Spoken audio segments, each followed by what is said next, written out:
Hello and welcome to our fourth annual conference on the Solicitors Qualifying Examination. Some people have called it the SQE. We don't. We're a boring regulator, so we call it the SQE. And of course, the SQE is going to be a tough assessment, so we want to avoid any name where people try to say it's easy squeezy. Now, that will be probably the worst joke and only joke you'll hear from me today, so that will be a relief for you. But I hope everyone's doing okay. It's obviously been a really tough year for everyone, really challenging for law firms, universities, training providers and students. And I think I speak for everyone here at the SRA when I say I wish we were meeting you 3D. In previous years, we've been lucky enough to be hosted by Manchester, Coventry, Aston.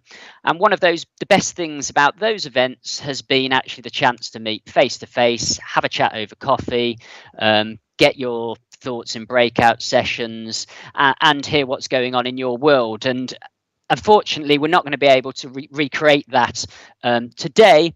But hopefully this should be a useful series of sessions. You should all have the agenda as to what's coming up. And there will be a few benefits of this being a virtual event. Firstly, we've not got you trapped in a room. You can escape, but that means you can pick and choose the sessions that are relevant for you. Also, every session is being recorded, so you can watch it on catch up. So again, if you need to pop out and come back to a session, you can. Secondly, there will be the opportunity to ask questions. There is a link below. You can click on that link and submit a question for each session.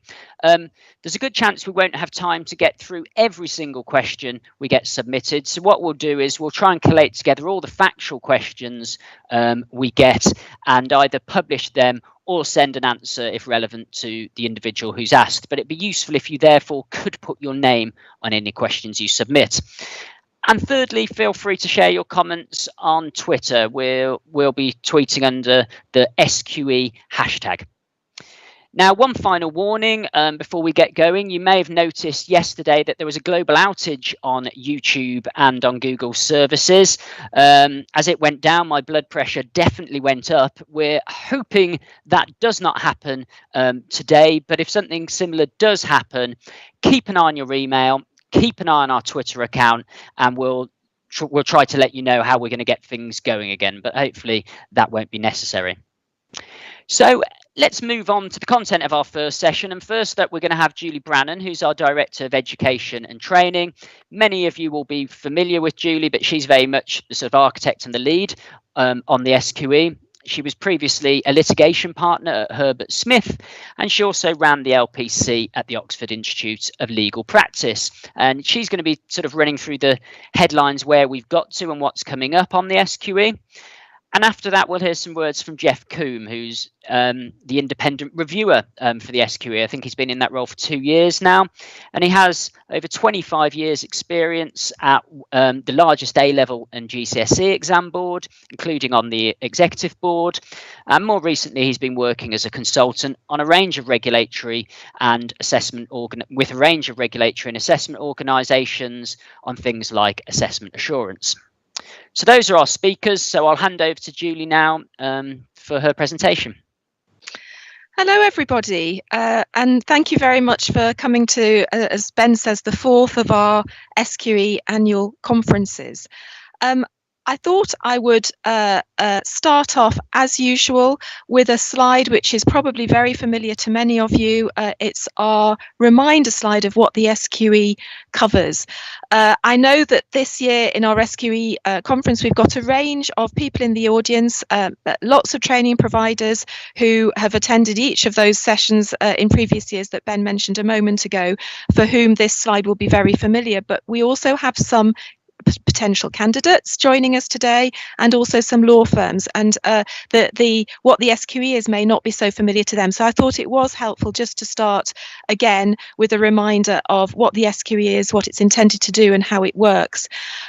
So our jigsaw puzzle slide is intended to make clear to everybody that SQE is one of 4 requirements for admission as a solicitor when the new regulations come into force. So we require by the point of admission, everybody to have a degree or equivalent qualification or experience, to have passed SQE 1, which is an assessment of functioning legal knowledge, and SQE 2, which is an assessment of practical legal skills. So both of those assessments must be passed. Candidates must complete 2 years of qualifying work experience, and they must, as at present, satisfy our character and suitability requirements for admission as a solicitor. So the SQE exam as itself is, as the slide says, a single robust examination that all solicitors, no matter how they have trained, will have to take and pass in order to be admitted. It's going to come into force on the 1st of September 2021. I refer in the slides there to details of our transition regulations being on our website. The high-level message there is that the transition arrangements enable people who have started to train on the old route to choose whether or not to complete admission on the old route or to choose the new route. There will be a session later on today where we'll pick up a little bit more on the detail around transition if you're interested in that. But if you're interested in the real details, please look at what we say on our website, because it is complicated. The assessment is intended to assure that everyone meets the same high standards required for practice as a solicitor in a consistent way. So it gives us a higher level of assurance of standards at point of entry. But at the same time, what it's intended to do is to widen access to the profession by offering greater flexibility and choice in how people train, because we will no longer specify particular routes to admission. So those are our overriding objectives for SQE: greater assurance of high professional standards, but also greater access, and we therefore hope greater diversity in terms of who practices as a solicitor. So that's the overview and the introduction. If we can move now to the next slide. Our next slide takes us back to really where we were this time last year. This is the end of probably the longest year that many of us have experienced, and actually I find it really, really hard to cast my mind back to, I think we were in Manchester this time last year when we had our conference last year, in terms of where we were then. It really does seem like a different world. But if you remember, we had at that point just completed our SQE2 pilot, and we had published the SQE sample questions. So we had, if people remember, we ran the SQE1 pilot in March 2019. We had published a revised assessment specification for SQE1. We then published the sample questions, as I say, about December last year. We then were running our SQE2 pilot, and moving forward, we published the SQE2 final report in June, and at that time we then took decisions about the final overall assessment design, and that included decisions that we would not include an assessment of skills in SQE1. We would assess skills purely through SQE2, and that SQE2 would be a standardized assessment without optionality, so everybody would take exactly the same assessment, which is appropriate for a solicitor qualification where everybody gets the same practice rights. Moving forward, in July, we published a report by the Bridge Group that looked at the equality and diversity impacts of SQE, and I'm very pleased to say that Bridge Group will be with us this afternoon talking about their work. We announced SQE fees, and we published the SQE2 assessment specification. In October, the SQE was approved in full by the Legal Services Board, so that was the final regulatory green light that we needed to be sure that SQE was going to be introduced. And back in summer 2020, we also looked again at the SQE transition arrangements and made some changes in the light of the impact of COVID. So a very, very busy year, but we find ourselves, if you like, at the end of this year with the SQE tested in full, with the final shape of the assessment fixed, and with the assessment specification and the sample questions for both parts of the SQE published. So if we move on to the next slide, let's run through where we are in terms of next steps to get from where we are now to being ready for the first live assessments to run. So over the course of this autumn, what we have been doing is publishing a huge suite of information. We've published an information strategy which sets out our approach to information about the SQE, what is coming and when. As I said a moment ago, we have now published SQE2 sample questions.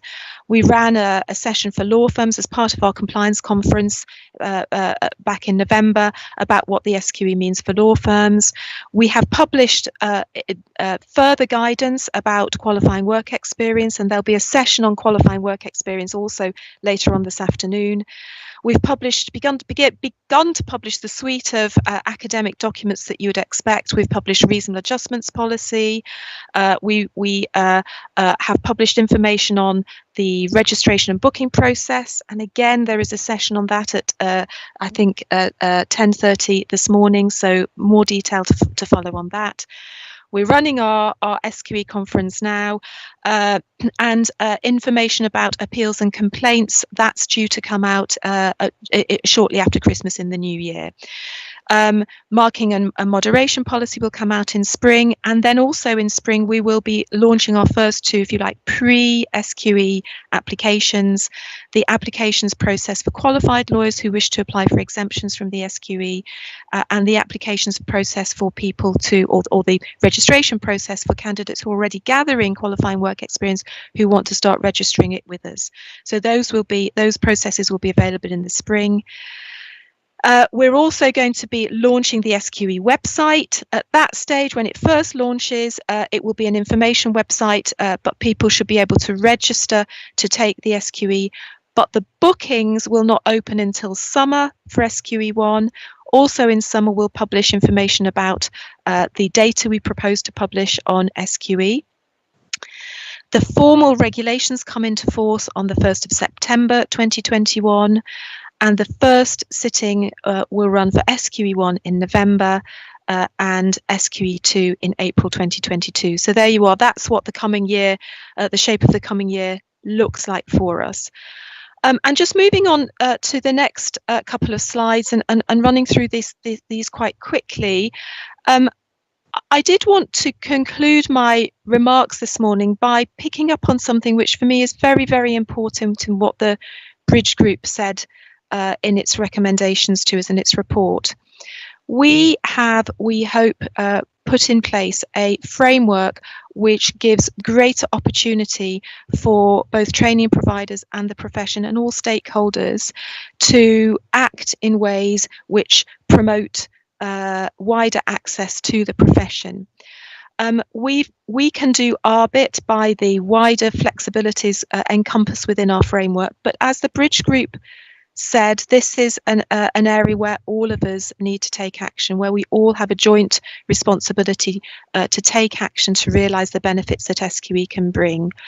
So to read out that quote from Bridge Group, they said that increasing diversity in the profession is dependent critically on the actions of employers and training providers, with actions by the SRA likely to achieve only modest gains without corresponding action from stakeholders in the sector. So I think this is a, if you like, a call to action for us all to work together to achieve those benefits. What might that look like? Well, employers who currently employ trainees are now able to recruit from different talent pools and different qualification routes, and it's worth thinking about what that might mean for you and your businesses and how you might be able to take advantage of those opportunities. And employers who perhaps don't at the moment employ trainees might want to look at whether actually that they can offer qualifying work experience, and there is guidance on our website about what qualifying work experience looks like. And as I said a moment ago, there is a session later on this afternoon where you will hear from us and also from people who are developing processes already within law firms in relation to QWE, qualifying work experience, about what they are doing. So there's a session on that later today. Moving on to the next slide, also action for training providers. This SQE does give the opportunity for training providers to provide courses with much greater variety, not just traditional delivery like the little picture there on the slide, which actually is a very traditional picture of somebody standing in front of a blackboard, but actually lots of opportunity for online courses, integration between classroom and work-based learning, shortcut courses or additional learning that goes beyond the minimum coverage of SQE, trainee, apprenticeship, paralegal models, lots of new ways of training that are coming through. There's also opportunity for closer collaboration between universities and providers of professional legal education and or law firms. So lots of opportunities there for people to do things in different ways. And again, there is going to be a session later today, I think at 11:30, about to hear from some of the training providers about the innovative forms of training that they are putting in place, and I look forward very much to that session. We are very keen to collaborate with firms and training providers on all of this. We're very happy to hear from you what support we can offer to promote these sorts of collaborations and this sort of integration of classroom and work-based learning. So please do drop us a line if you'd like to hear more from us, or if you've got good suggestions or comments about that. And the final slide is just on normal slide, just reminding everybody about how to keep in touch with us and some of the resources that are available there. So please do take a look at those if you haven't already done so. And please do, we'd love to hear from you. So drop us a line if you've got queries or comments or that you'd like to raise with us. So thank you very much. I think that's all from me, Ben. Yes, thank you, Julie. And now over to you, Jeff. Thanks, Ben. Good morning, everyone. My name's Jeff Coombe. I'm the independent reviewer for the SQE, and it's my pleasure to be here, albeit virtually this year, for the second time at the SQE conference. It was last year in Manchester that I got my first taste of this conference, so I'm delighted to be back. I'm just sorry not to be able to speak to people on a face-to-face basis. So I'm going to briefly look back over the past 12 months and give you an update on what I've been doing as the independent reviewer. And then I'm going to briefly look forward to the next 12 and tell you a little bit about what I intend to do as the independent reviewer. It might be useful if we go into what my role is. Essentially, my role is one of assurance. I'm here to provide assurance to the SRA and to their assessment provider, Kaplan, that the outcomes of the SQE will be fair, reliable, high quality, and will command public confidence. And my work has essentially taken 3 phases. So the first phase is just about complete. That was during the pilot phases. And I'll say a bit more about what we've been doing over the past 12 months. But essentially, it was to review the emerging ideas, particularly around the design of the new qualification, to observe the pilot activity, and to make assurance-based recommendations in the reports that I provide on the best setup of the SQE. So I'm now stepping into the phase of preparing for the first live exams, and then eventually, not too far in the distance, as the live exams get going, my role will evolve into one of ongoing monitoring and assurance that the high standards that are set in the first year are then maintained year on year after that. So if we can go to the next slide. So just over 12 months ago, candidates were preparing for the SQE2 pilot, and that activity took place in London and in 1 or 2 other venues around this time last year. And that obviously provided useful evidence for the final design decisions that were taken for SQE2.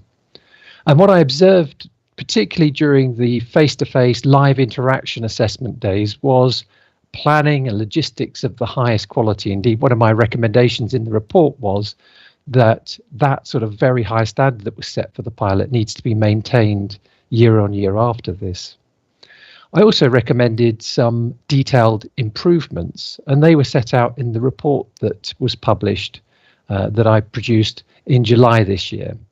And to give you an example of 1 or 2 recommendations in that report, I recommended, for example, that the number of assessment stations for SQE2, in other words, the number of tasks that candidates took, should be slightly increased. And that was so that we could improve the reliability of the outcomes to make them more robust in terms of being assured around the pass-fail decisions. I also recommended that there be a universal or uniform design where all candidates take exactly the same assessments.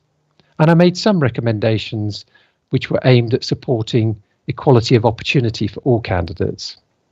So if we can turn to the next slide, please. So as we stepped away from that pilot phase, we then had to finalise the design of the SQE. And that design decision was informed from a number of sources. It was informed by the actual pilot activity itself for the SQE1 and the SQE2 pilots, but it was also informed by best practice that takes place in parallel professional exam contexts that lead to a license to practice. So, for example, in the US, the bar exams have a similar design to what we've ended up with SQE, as do the UK and the US medical licensing exams. It's also important that we reflect on what the academic literature says in terms of assessment design, and that very much supports the final design decisions that have been taken for SQE. So, for example, SQE1 has single best answer tests. Now, those types of tests are right for an assessment that is looking to assess a breadth of, in this case, functioning legal knowledge. They are objective. They are often thought to be, though, overly easy because they have a multiple choice element. That is not the case. They are complex. They can be set in complex contexts. And, there is often a sort of image that these types of tests are dumbing down in some way. In fact, the opposite is true. They are very rigorous and demanding assessments. The universal design for SQE2, in my opinion, was critical for fairness. All candidates will be assessed on exactly the same assessments, regardless of their background. And the reason that that's important is if there was choice over the legal context or the practices that candidates had, you would have a situation where different routes or different pathways through the qualification were possible. And if that happened, it would be extremely difficult to set tasks that were of equal difficulty across each of those pathways. And therefore, that could lead to some inherent unfairness because some candidates might, just through the choice of their specialisms or background, go down a route that was perceived or actually easier or harder than another group. So that's why I fully support that. And there is plenty of evidence, again, in the academic literature that having a choice over options can lead to unfairness. So that's why I'm pleased we've ended up where we have with SQE2 design. So if we can go to the next slide, please. So as the design decisions were taken, we then stepped into the approval process. I was interviewed as the independent reviewer by the Bridge Group, and as Julie said, you'll hear more from them later. I was also interviewed by the Chief Executive of the Legal Services Board, who were obviously ultimately responsible for approving the SQE. During the approach to that, I made some recommendations for the framework and the governance that needed to be put in place to enable quality assurance for the SQE. So that's particularly important in terms of the interaction between the SRA and their assessment provider, Kaplan. And I also made some recommendations in the SQE1 and SQE2 reports, which were used to inform some of the submissions to the Legal Services Board as part of the application process. So if we can move on. I hope that gives you a bit of an overview of what I've been doing as the independent reviewer over the past 12 months. It's by no means a full-time role. I do a certain number of days a year, and I concentrate my activity on observing certain key activities or being involved in key discussions, for example, when the design was being discussed. So I'm now turning my attention fully to preparing for the first live exams next autumn. And my primary concern is that the processes that are being built now aim to design quality up front and therefore will stand the test of time. So I'm currently involved in reviewing operational plans with CAPLAN and reviewing draft process documents, which will set out the approach that CAPLAN will take to assure quality. Next month, I will be observing some early training activities. So, for example, there are training activities for SQE1 question writers, which I will be observing from an assurance point of view. I'm also meeting with some key stakeholders. And as the independent reviewer, it's really important to me that I understand what are the hopes, the expectations, the concerns, the issues that key stakeholders have. And if we want to deliver an SQE which commands public confidence, understanding those issues is important to me. So essentially, to sum up, my role over the next 12 months is really checking the preparedness and to quality assure the plans in place for those first live assessments. Thank you. Back to you, Ben. Thank you ever so much, Jeff, and thank you, Julie, for that run through. We've had a couple of questions come in that I can immediately answer. One, somebody asked, are the slides from these sessions going to be made available? And yes, they will be. There'll be a sort of resource page after this event, which we'll share. So you don't need to take mobile phone shots of your screen or anything crazy like that. And also somebody has also asked, will questions be available or sample questions? And yes, there are, as Julie mentioned, sample questions available on the SRA's website for SQE1 and also for SQE2. So perhaps, Jeff, I could just come to you with a question, which is around, I suppose, what would you think is most critical to the success of the SQE? Oh, you're on mute. Sorry, Jeff. That's the first of the conference. I'm sure there'll be many more. Okay. Oh, I'm so sorry. Yes. So I think ultimately the SQE needs to be fair to all candidates. It needs to be defensible. And I don't just mean legally defensible, I mean defensible in the sort of court of public opinion as well. And it needs to command public confidence.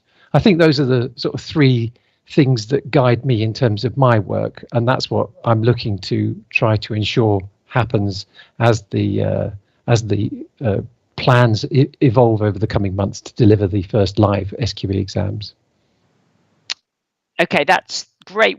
We have had a question come in from Kate, so thank you for that. And she's asked about the pilot and what it found in terms of, you touched upon best answer or single best answer questions or MCQs. Could you say any more about how the pilot found that to be the best approach and why that is a robust approach? Perhaps, Jeff, do you want to start with that? And then Julie, if you want to chip in. Sure. So one thing we know is that those types of questions allow that real breadth of functioning legal knowledge to be properly assessed. They can be set in a context which allows quite a level of sophistication and complexity which is often not associated with the sort of image around these tests. And, you know, there's plenty of evidence of how these types of tests are used in other contexts. So, for example, they're successfully used in medical license to practice exams and in similar high stakes national license practice exams. So I think you know, the academic literature would also support that they are objective in every sense, and provided the context that the questions are written are done appropriately, particularly the cultural context, they really do offer the best equality of opportunity to candidates as well. Julie, did you want to chip in on that? I mean, sometimes people think of MCQs as a sort of regurgitating knowledge or something like that. I mean, a badly written MCQ isn't a good way to assess people, but anything to add what Jeff said? Yeah, yes, I agree with that. What we know is that MCQs can test application of law to the facts. We talk about functioning legal knowledge because we are assessing candidates' ability to use their legal knowledge to address client transactions and client problems. So we know that multiple choice questions can be used to assess that cognitive ability. As Jeff says, they test breadth, and it enables us to be sure that candidates do have a good knowledge across the range of the curriculum being assessed, as opposed to the traditional 3 essay questions, which give you a high level of assurance that candidates know 3 topics, but don't give you assurance that they haven't just got lucky in terms of those questions, those topics coming up in the exam.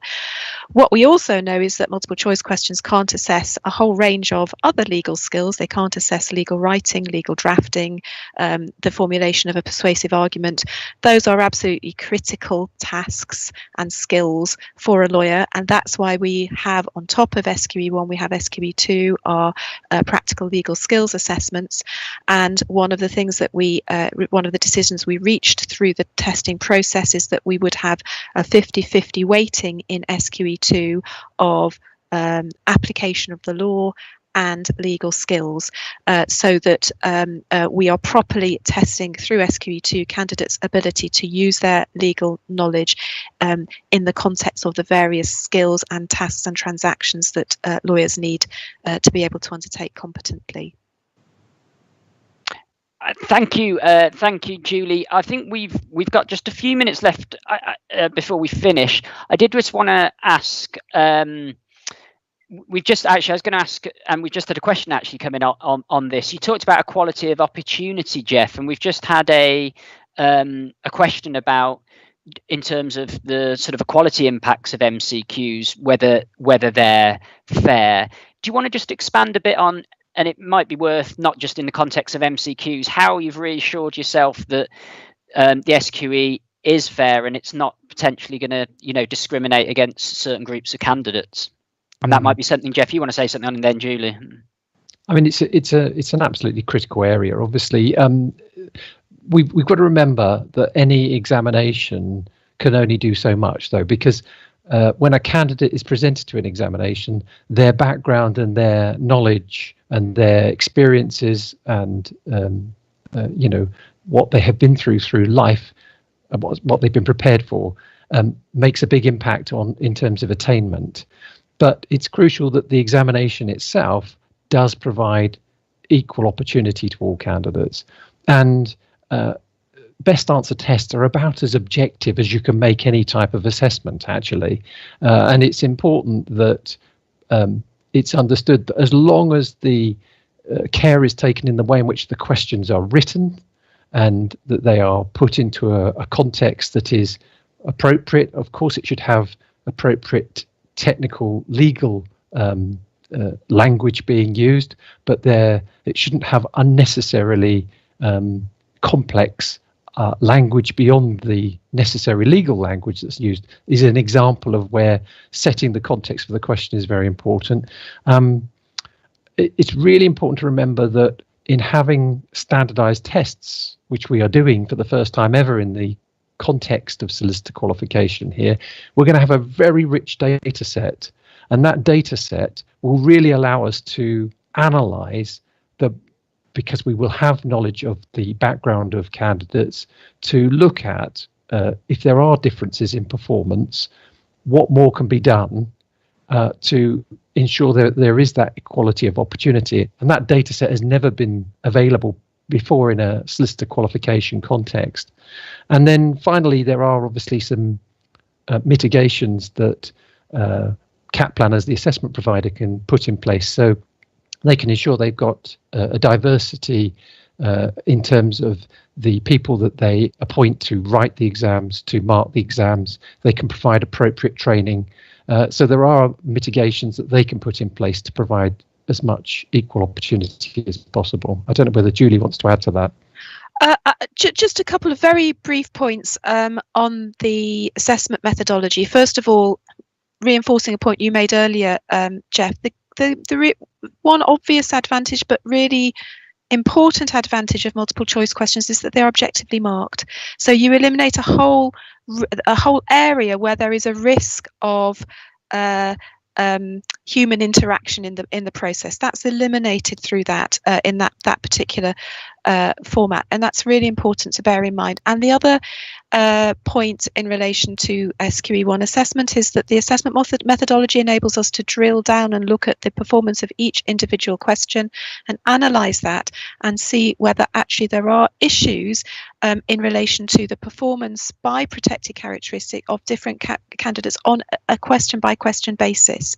So we are able to identify if, despite everything and despite all our best efforts, there is a question which has not performed fairly for all candidates. We can identify that, and at that stage look and see whether we think there is a concern about that question and take appropriate action. So it's a really good method of eliminating a whole area of possible difficulty, and also giving us data so we can drill down and see actually whether the questions did work properly as they should do. And I suppose, Julie, we know at the moment on the LPC there actually is a big gap in performance by linked to ethnicity in terms of how people perform on the LPC. But because it's not quite an apples for apples basis, because there's not one single assessment, it's very hard to get beneath what's truly behind that and what that data is showing. And I suppose we're not complacent about, are we, Julie? So there are some things we're doing as well in terms of further research and evaluation in this space. We are indeed. So we are commissioning research into the reasons for what is a very well evidenced underperformance by ethnicity in professional assessments more broadly, not just professional legal assessments. It's a phenomenon which occurs in other professions. It's a phenomenon which also people from higher education will recognise as being one in higher education too. It is concerning, and we need to understand the reasons for that. And so we are commissioning research into that. Which will be quite is intended to be a big scale piece of work, which will probably straddle a number of years. Well, we're rapidly approached overtime for this session, so I'm already failing in my job as chair. But I suppose on the particular diversity issue, we do have a session on that later. I'd also say if you're really interested in that area, look at our EDI impact assessment. That has actually been developed over several years, and I think you'll find you'll find that interesting. We did have one final question around, will we be providing more detail around the assessment specs? And again, there will actually be a session on that later that involves Julie and Jill from Kaplan. So I think that question will be covered. But otherwise, I wanted to say thank you to Julie and Jeff for your contributions. The next session we have starts at 10:30, and that will be digging into a lot of the practicalities and logistics around the SQE itself. But otherwise, thank you for joining us. There is an evaluation link below, but actually evaluations for the whole conference. But if you've either been so disappointed by this session, or it's been so brilliant that you feel you need to hear no more, click on that link and tell us how it's been. But otherwise, stick with us. Look forward to seeing you for the next session, and thank you. Thanks, and bye-bye. Bye-bye.